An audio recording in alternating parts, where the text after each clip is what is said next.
श्री धर्मपाल जी की पुस्तक the beautiful tree के अनुसार ब्रिटिश के आने तक भारत में बहुत से गुरुकुल थे जो कि अंग्रेजी शिक्षा के साथ नष्ट हो गए। क्या आपके विचार से भारतीय शिक्षा पद्धति नष्ट होने के पीछे मुगलों से अधिक अंग्रेजों का हाथ था?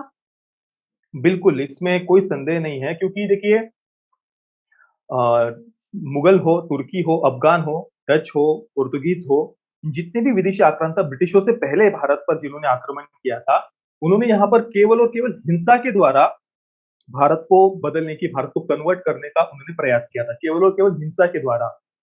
पर जब ब्रिटिश भारत में आए, उन्होंने काफ़ी देखा यहाँ पर कि भाई इतने सारे आक्रमण यहाँ पर हुए पर फिर भी इस संस्कृति को, इस कल्चर को कोई नष्ट नहीं कर पाया। तो केवल हिंसा के द्वारा हम इन लोगों को बदल नहीं सकते हैं। यहाँ पर तो भाई चाहे किसी भी वर्ग से हो, किसी भी समाज से हो, किसी भी प्रांत से हो, हर कोई इस देश की संस्कृति की रक्षा के लिए अपना शीश भी कटवाने को तैयार है। तो उन्होंने देखा कि भाई केवल हिंसा के द्वारा हम इन्हें बदल नहीं सकते हैं। अगर इन्हें बदलना होगा तो इनके जो एक अंदर इतनी गर्व की भावना है अपने कल्चर के प्रति, अपनी संस्कृति के प्रति, उस गर्व की भावना पर ही आघात करना होगा। और इसी कारण से ब्रिटिशों ने बहुत ज़्यादा एक आगे का विचार करते हुए जैसे हम मैकॉले की शिक्षा व्यवस्था कहिए या जो भी उन्होंने एक बहुत लंबी एक अंग्रेजी शिक्षा व्यवस्था को जो उन्होंने शुरू किया, उसने सबसे ज़्यादा भारत को नुकसान किया है। क्योंकि जैसा कि मैकॉले ने कहा भी था कि ये एक ऐसी शिक्षा व्यवस्था होगी, उससे बाहर निकलने वाली जो जनरेशन होगी, वो बाहर से तो भारतीय दिखेगी, पर अंदर से पूरी तरीके से वो कन्वर्ट हो चुकी होगी। वो अपने कल्चर, अपने रूट्स के प्रति उसके अंदर बिल्कुल भी गर्व की भावना नहीं होगी।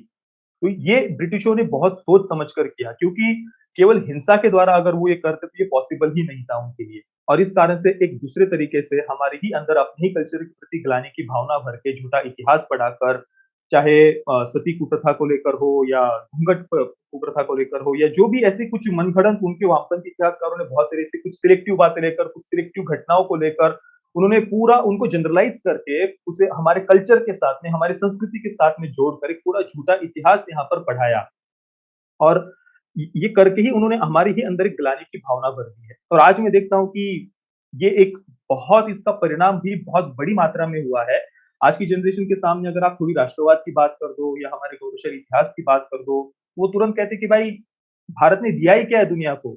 हमने क्या किया है? कौन-सा इन्वेंशन हमने किया है? कौन-सी खोज हमने की है?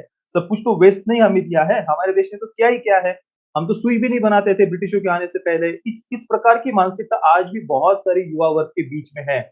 और ये केवल और केवल ये अंग्रेजी शिक्षा व्यवस्था का ही परिणाम है और इसे अगर बदलना हो तो सबसे पहले तो पाठ्य पुस्तकों के माध्यम से ही इसकी शुरुआत होनी चाहिए।